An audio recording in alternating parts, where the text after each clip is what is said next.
Hey guys, welcome back to the channel. It's been a while bringing you my first video of 2022, and that's my review of The Batman. That's right. The Batman is here, and we're finally going to talk about it. My most anticipated movie ever, like not even of the year. That's right, Matt Reeves' Batman starring Robert Pattinson, as you can tell. How hyped I am to talk about this movie. I mean, look, I'm wearing the shirt, the hat. Yeah, just I got to see it on Tuesday at the fan screening event. There's my tickets right here. Did we get focus? Come on, focus. IMAX 7 p.m. Batman fan exclusive event. Yeah, March 1st, Tuesday, 7 p.m. Unbelievable. Got a cool, like, free comic book they were handing out. This is a special exclusive artwork for the Law on Halloween. It's the same comic book, but just the artwork is so freaking cool. So it was cool that they gave this out when I went to see it in Regal. Anywho, yeah, let's talk about this movie. First, like 6 minutes will be non-spoiler. After the 6 minute mark, I'm gonna dive into spoilers. So you've been warned. So I'm just gonna give you my overall thoughts real quick and rating, non-spoiler, of course. I got my Batman McFarlane statue here. Love that. Yeah, I'm geeking out with Batman. Batman is my favorite hero. He's always been my favorite hero. So there's no way in hell I was gonna miss this. There was no way in hell I was not gonna share my thoughts and my opinion. So let's dive on in, shall we? Okay, does it live up to the expectations, the hype, and everything we've seen in the trailers? Yes, yes, and yes. Is it better than The Dark Knight? I know a lot of people are going to compare it to The Dark Knight. It's just how it is. In my humble opinion, no, but it gets damn near close. The Dark Knight's still my number one, but The Batman is officially my number two favorite Batman film, and that's fine.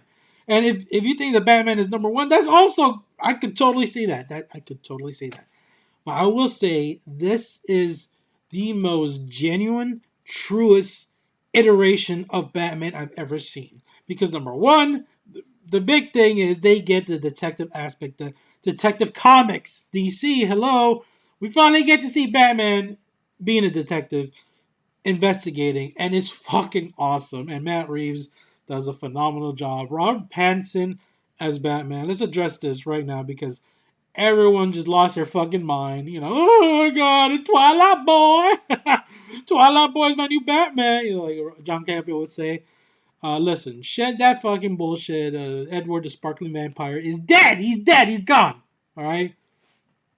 When you see this movie, the naysayers will shut up. Okay, I don't want to hear shit about Robert Pattinson was in Twilight. I don't give a fuck. Shut up and watch this goddamn movie. I mean, I already knew he was a great actor after Twilight. I mean, he's done Good Time. I've seen him in a little movie called The Rover. In The Lighthouse, he was great in, and in Tenet. All right, so I knew when he was cast, I gave him the benefit of the doubt. I was like, okay, all right, I like this. You know, they're going out of the box, and you know, Baron Pattinson has established himself as a good actor, and my God, he's established himself as the Batman. People, he is the Batman. My favorite iteration of the Dark Knight. He is my favorite Batman, honestly. I mean, Christian Bale did a great job. You know, Michael Keaton is still iconic, and Ben Affleck's still solid. Robert Pattinson's Batman. Let me tell you guys, my opinion, of course, he is the Batman that I've been waiting for. Oh my God! I mean, everything about him just works, and he is 90% Batman in the film and only 10% Bruce Wayne, and I'm okay with that. It works. It fucking works. Uh, the acting throughout the cast is just phenomenal. I mean, Colin Farrell is the Penguin. This mobster Goodfellas. Hey, take it easy, sweetheart. I saw you everything we heard about you. Hey, you know, got a little Joe Pesci in him. Awesome. My favorite Penguin iteration right here in this movie. Fucking Colin Farrell's unrecognizable. That makeup, just oh my god, just they need to give the award to the makeup artist because you won't go see this movie. I guarantee you and be like, hey, isn't that Colin Farrell? No, it will never cross your mind. He just disappears into the role of the Penguin, and I can't wait for his HBO Max series. It's gonna be fucking sweet. Anywho, Zoe Kravitz as Catwoman, just very sexy, very like femme fatale, just very badass. I don't know if I like her more than Michelle Pfeiffer, but I definitely like her more than Anne Hathaway's Catwoman. Not that there was anything wrong with her Catwoman, but I like her personal story in this, so she really shines, and I like her chemistry with Robert Pattinson's Batman. I feel like it's electric. A lot of people are saying there's no chemistry. What the fuck are you talking about? There was chemistry. My God, there is clearly chemistry in this movie between them, and I really dig it. Jeffrey Wright as Gordon. Gary Oldman was great as Gordon in The Dark Knight, but man, Jeffrey Wright really comes into his own. I really like his like buddy cop awkward dynamic with Batman. You know, because Batman is spit everywhere. Because I'm sorry, I'm just speed running through this. Um, Deal with it. It's uncut, unedited. Okay, yeah, deal with it. Anyway, yeah, he's great as Gordon. John Turturro, I didn't even know he was in here. You know, from Big Lebowski and a lot of things. Great actor. Plays Carmine Falcone in this. He was really good. Andy Serkis as Alfred was good too. He just had a little bit of screen time. Pretty much every main actor in this movie shines. You know, the cinematography is god tier. Just oh my god. Oh, you know, just seeing it in IMAX is just fucking wow. Just an experience. We're going over 6 minutes. Fuck it. Let's make it up to let's do up to 8 minutes or 9, 10. Anyway, like I said, we're freestyling this. Still non-spoiler. Okay, you're still safe. All right. I'll let you know when we get to spoilers. Um, but yeah, going back to the cinematography, some of the shots. Oh my god, just jaw-dropping. Just some of the best visual shots you'll ever see in a Batman film. I guarantee you. And the score is just so haunting. Oh, it's just imprinted in my head. It's like I can hear it. It's like heaven to my ears, honestly. Just the boom, boom, boom. That Michael Giacchino score. And they also utilized the Nirvana song that you've heard many times in the teaser trailer. And oh my god. Oh, by the way, if you haven't seen my trailer reactions, go to the links in the description. I will put them there if you haven't seen it, because I will just show you how fucking batshit crazy I was anticipating this movie. Like, oh my god, oh. Like I literally lost my mind. I almost had an asthma attack when that first teaser trailer. You know, when Batman beats that thug, he's like, "I'm vengeance." Yeah, yeah, yeah. Everybody, it fucking lost their minds when they saw that. And this film, like the action sequences are sprinkled throughout. They're sprinkled throughout, but they're utilized so effectively. Whenever you feel every punch, you feel every gunshot, you feel it's so realistic. It's so dark. Probably the darkest, most broodiest, most like my god, like Matt Reeves' visualization of Gotham City is so comic book accurate. This is Gotham City, and Gotham City is like a character in this movie, man, and it's just so neo noir, you know, crime driven. And yes, you will hear the comparisons. This feels like a Seven-esque, you know, Zodiac type film, just with Batman.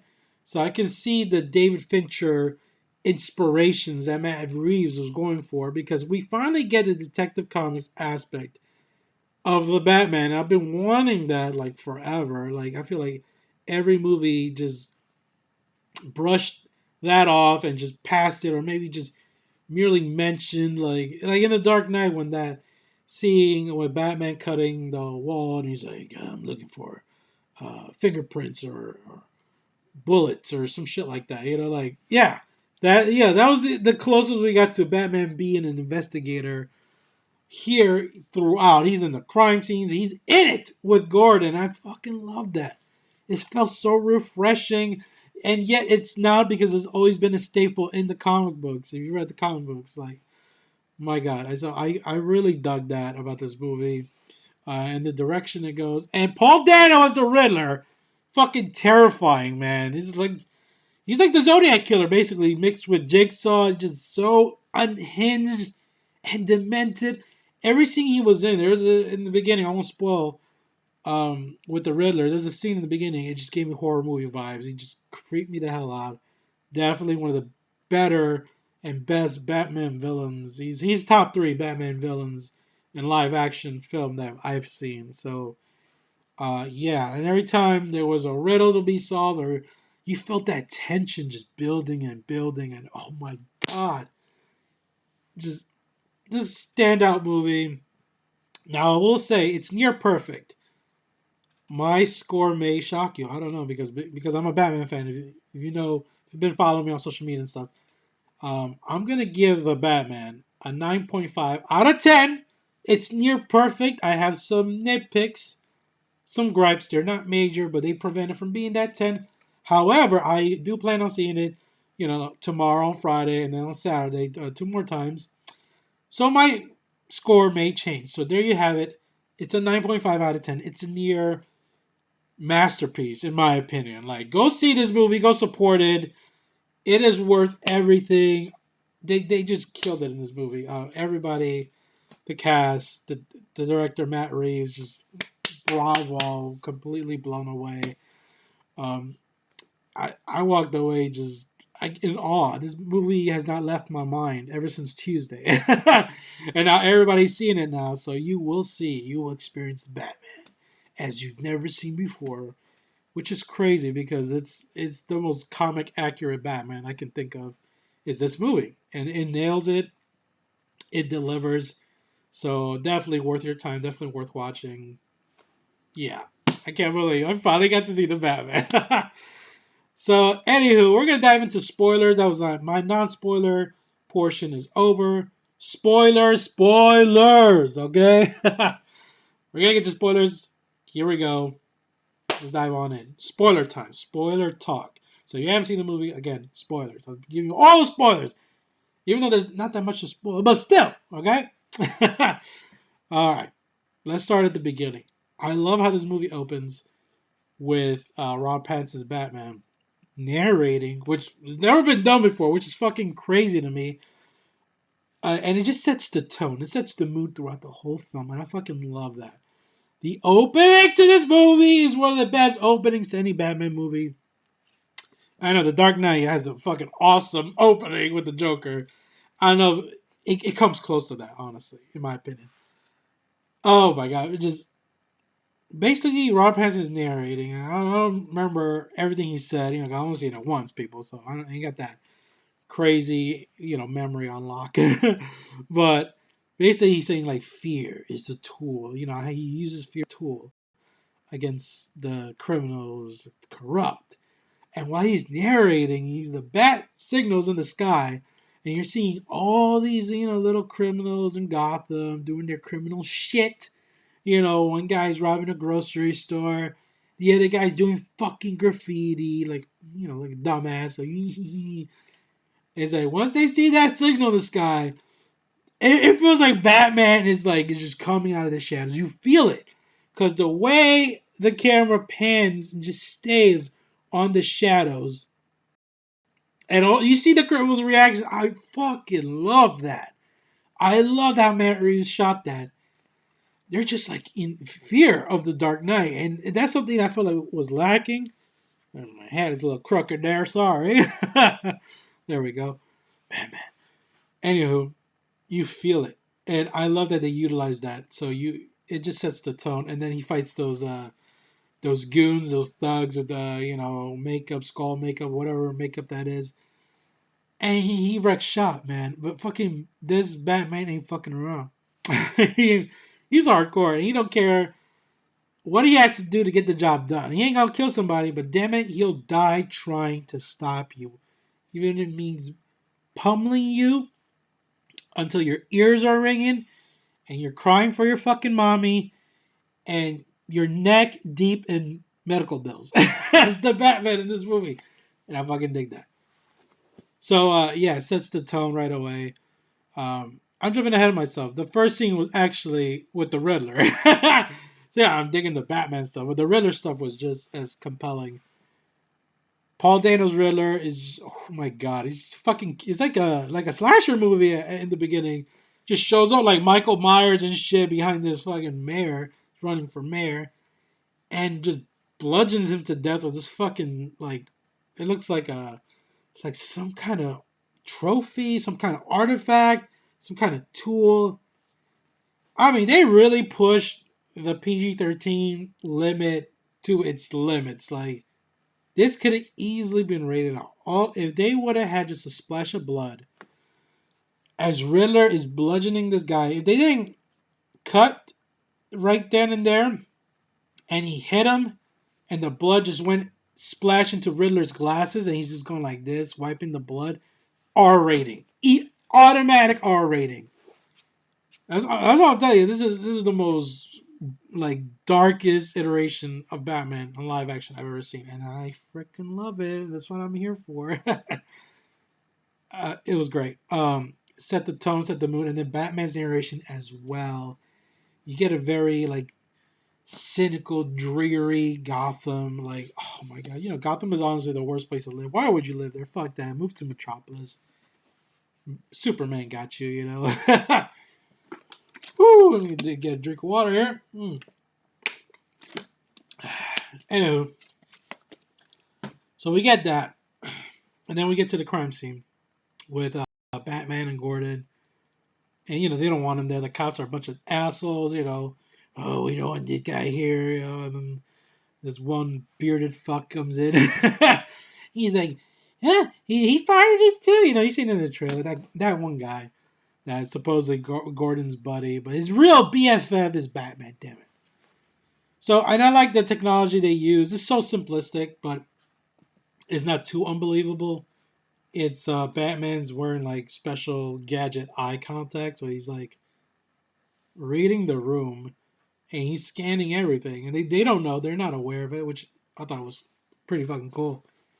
Then we get after that scene, it was just speed run through a lot. Probably will miss a lot of things because I'm not trying to make this video like 40, 50 minutes, trying to make it under 30 minutes. So I'm just gonna speed run through this and just get to the bulletin points of the film.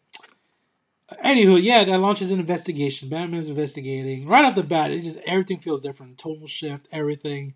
This is not gonna be your big action blockbuster Batman spectacle like BVS or The Dark Knight. It is not. Right off the bat, I was like, okay, I like this. I like the slow burn, methodical approach of Batman investigating. So he goes back to the Batcave, and we see Alfred. We get to meet Andy Serkis as Alfred. I wish we got more screen time with him, but we didn't, which is unfortunate because Andy Serkis is just a phenomenal actor. I mean, he played Caesar in Planet of the Apes, and of course, that's what Matt Reeves had to get him in here. Of course, he's gonna be in here. I mean, they're BFFs too. I assume, Andy Serkis and Matt Reeves. Anywho, I'm almost out of breath talking about this movie because the movie took my breath away. It literally did. No, it's just because I got asthma, so I'm just trying to truck through this review. Anywho, we get introduced to Catwoman and Penguin at the same time via Batman entering the nightclub and just wrecking shop. He's just like, "Do you know who I am?" And these stupid twin goons are just like, "Oh shit!" Like they know they're in for some hurt, and proceeds to beat their ass Batman style. Just bravo, And then I love Colin Farrell's Penguin. Hey, take it easy. All right. And he talks to him. He goes, step into my office, Batman. What can I do for you? He's asking questions because of the missing girl. And Selena Kyle knows who she is. So just the introduction to these characters are just great. The world building here is just fantastic. And just so much to process. Like, this movie is long. I felt like it didn't need to be that long. Like I said, that's why I prevented it from giving it a 10 out of 10 because it does meander at parts where I'm just like, oh, okay. I was never bored. Don't get me wrong, I was never bored. But it could have picked up. And then the third act, I felt like was done well, but it didn't give me that I needed, So there's that. Let's there's so much to talk about. Okay, I know I'm jumping everywhere. When he starts working with Catwoman, I really like that. He gives her the contacts, sends her in there to be like an informant, retrieve information, and then she goes in there, and he's like, yeah, you need to stand still. I don't know why I'm doing the Bale voice. He does not talk like Christian Bale, by the way. He does a much better Batman voice. It's more like suave. It's just like he's just whispering. He just lowered the volume on his voice. That's it. You ain't got to be like, I've been smoking a lot of cigarettes. It's not like that. You don't have to go to that extreme. I love you, Christian Bale, but come on, it's kind of funny at this point. Pattinson's voice is like, so you're from Falcone, or I don't know. I can't do Pattinson. Yeah, he's Pattinson. Yeah. He does a much better job with the voice. So I dig his voice there. But anywho, he's like taking pictures of everybody within the club because they're like politicians or cops in the GCPD. So yeah, like the corruption runs deep. Sorry, hag itchy. It runs deep, and yeah, it's and I like that. I like that. It's just man, it's just so faithful to like I said, the Long Halloween was inspiration, and year one, I clearly see that's what Matt Reeves mentioned. He also mentioned Batman Ego. I have not read that comic book. I look forward to reading it someday. Yeah, so let's talk about uh the bomb sequence. What, oh, dude, you cut the tension with a knife. Everyone in the theater is like, every time Riddler would talk, he's so fucking deranged, just out of his fucking mind, like, it was almost to that level of Jim Carrey, but with no funniness, just so uncomfortable. Just you're literally watching a psychopath trying to talk, trying to be normal, and he's not normal. He's far from it. So just his riddles, and he's like, justice. The answer is justice.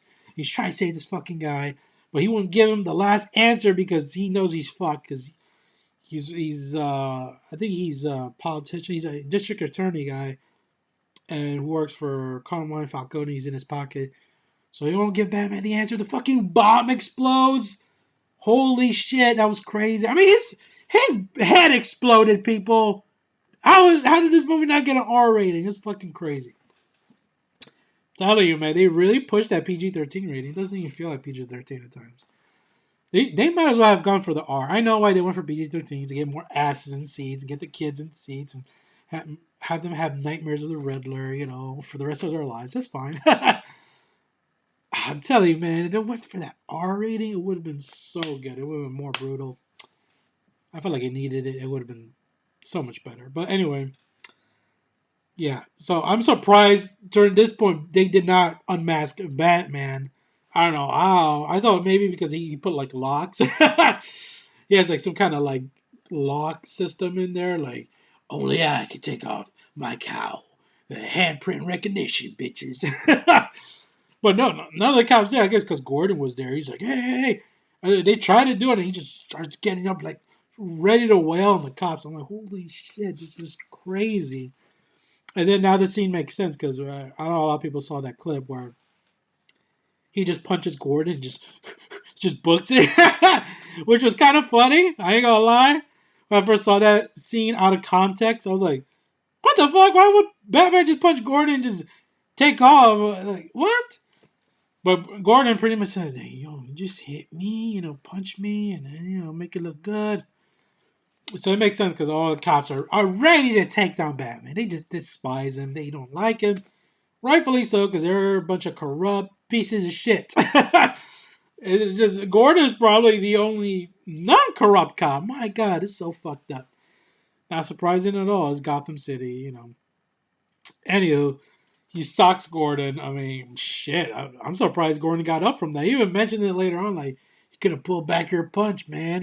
Like, and he takes off. He fucking shoots a grappling hook, goes up, and then one of the best sequences when he fucking taps that fucking bat wings too. I love that you can see the fear in Ron Pance's eyes. Bruce Wayne's eyes, like, oh my god, I've never done this. Like, hey, never been this high up. I never had to dive off and just try to fly. Like, you could tell he's scared like shitless. Like, oh my god, I never tested this gadget out. I don't even know if it's gonna fucking work, but here we go.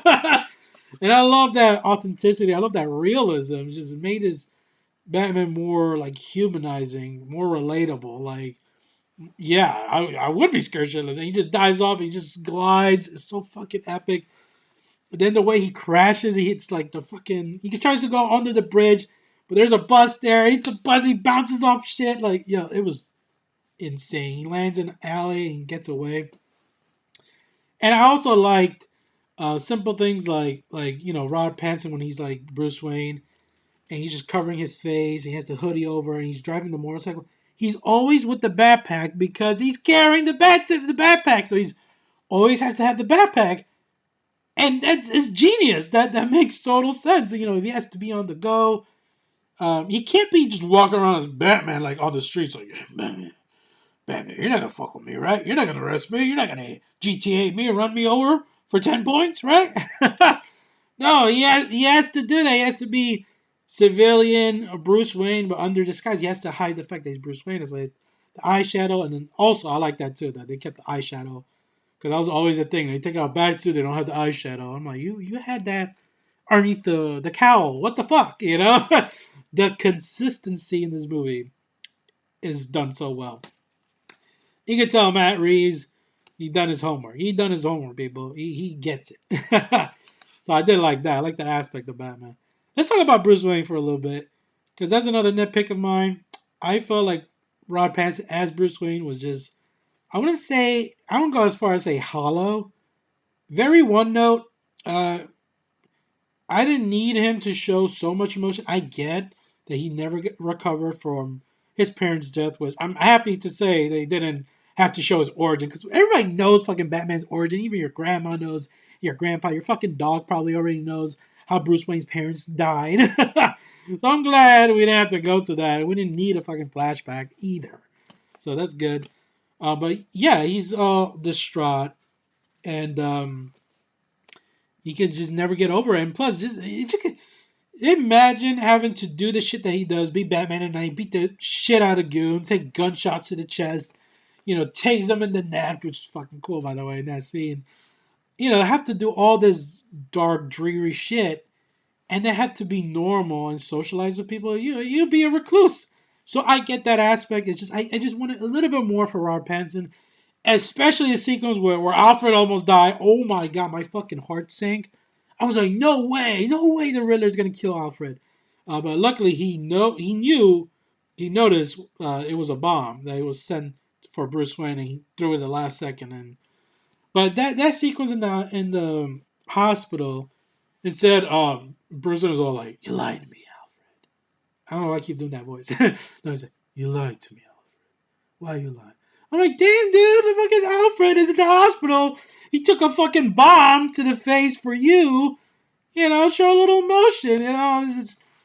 So that that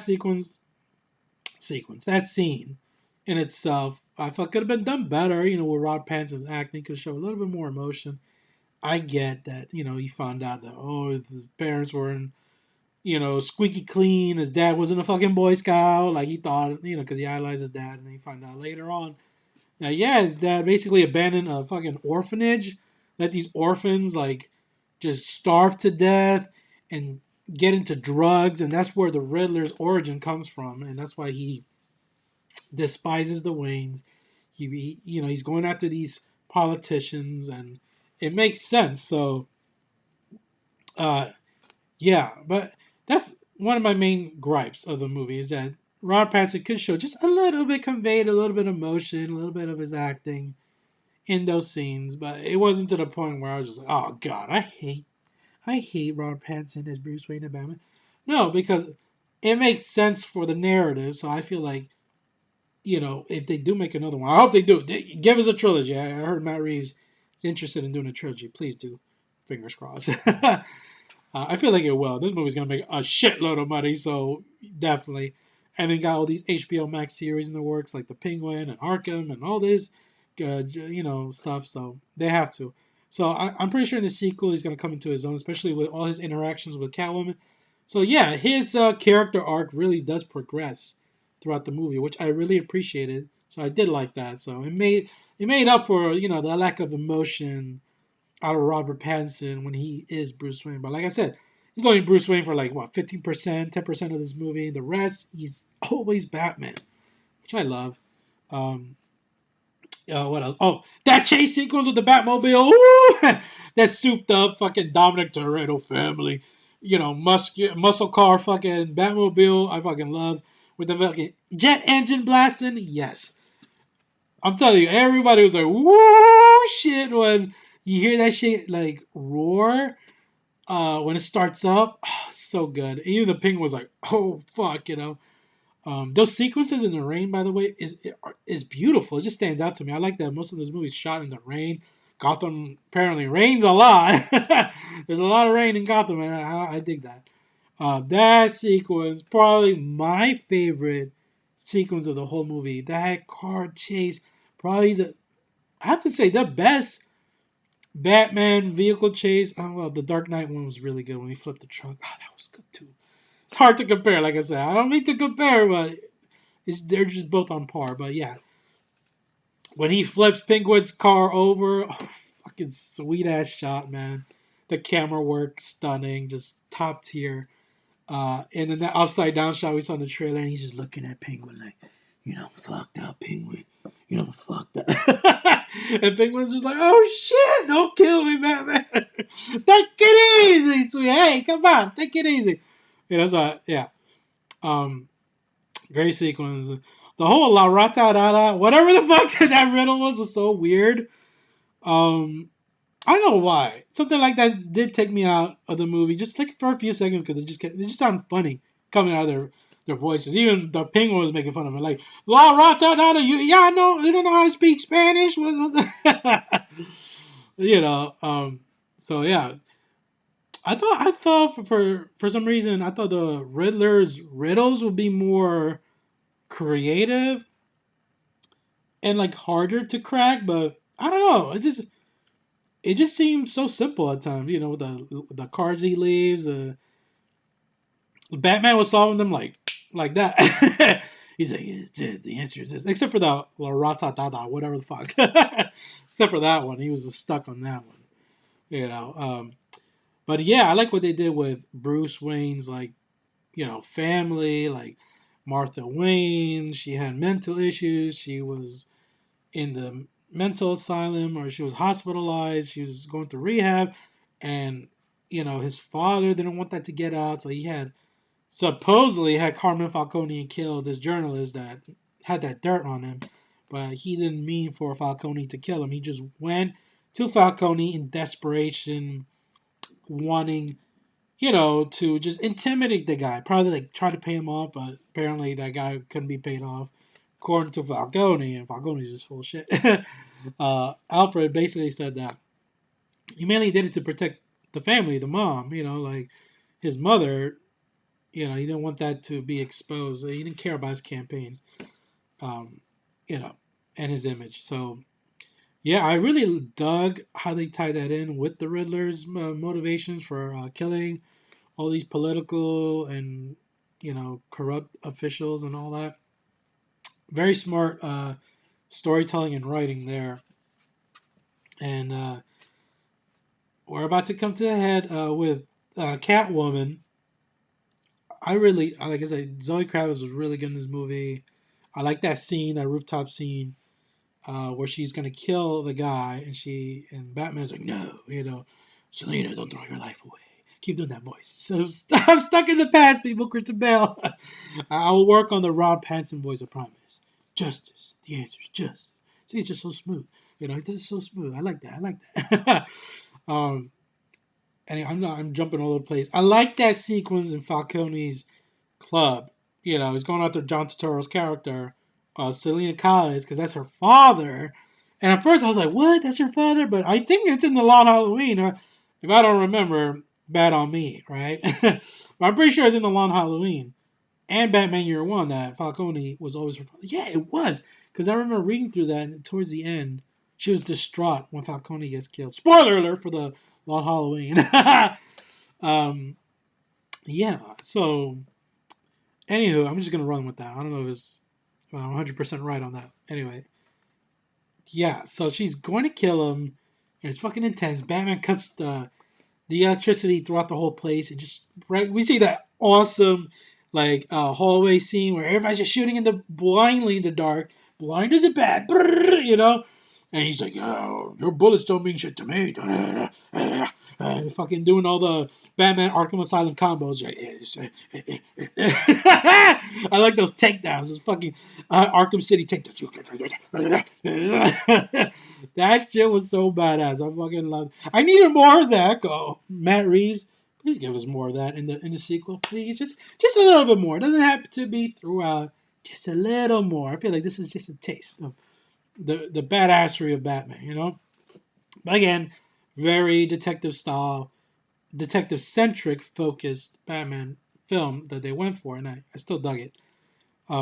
You know, and then what was genius about the Riddler's last riddle was he mentioned bring him to the light, and Batman basically brought Falcone to the light, unbeknownst to him. That was part of the plan. And the Riddler was just there with a sniper rifle, like steady now. Just I got you, boy. Boom. So Falcone dies. Penguin almost shot Falcone because he's like, "Oh, I'm no rat, you son of a bitch," you know. By the way, I don't know why I forgot to mention this. We're gonna pass 40 minutes. Fuck it. I always say I try not to make these long, but it always ends up that way. So here we go. Might end it at 45-minute mark or 40-minute mark. Anywho, there was a thumb drive. That scene, there was an actual thumb in this movie. Like I'm telling you, like I still can't believe they got away with some of this shit for it to be PG-13. I was like, what? That's crazy. You know, the Riddler cut this guy's thumb, and as a gag, as to be ha ha ha funny, the darkly humorous, he put it in a thumb drive. So when Batman's like, use this, you know, and that's another thing I like, that Batman's a bit of a weirdo. He's very like, you know, like I dig that because of course he's gonna be like that. He's not a sociable guy. He's not there to be sociable. He's just a force to be reckoned with. So yeah, all this downtime's gonna make him. You know, you're gonna see the weirdness just come out of Batman. You're like, you know, even when Catwoman's like all over him, like, oh Batman, oh yeah, you know, he's just like, I don't know. You know, like, should I go for it? I don't know what he's thinking about. I mean, I would. I mean, I would definitely go for it. But I dig that. I dig that. The awkwardness of Batman in this movie just works because he's been a recluse. He just doesn't know how to interact with other people. And then with Selina and with Gordon, it's very evident. It's done purposely for his character, and I really dug that. So let's get to the climax, the third act. Let's just go into it. You know, Riddler gets caught.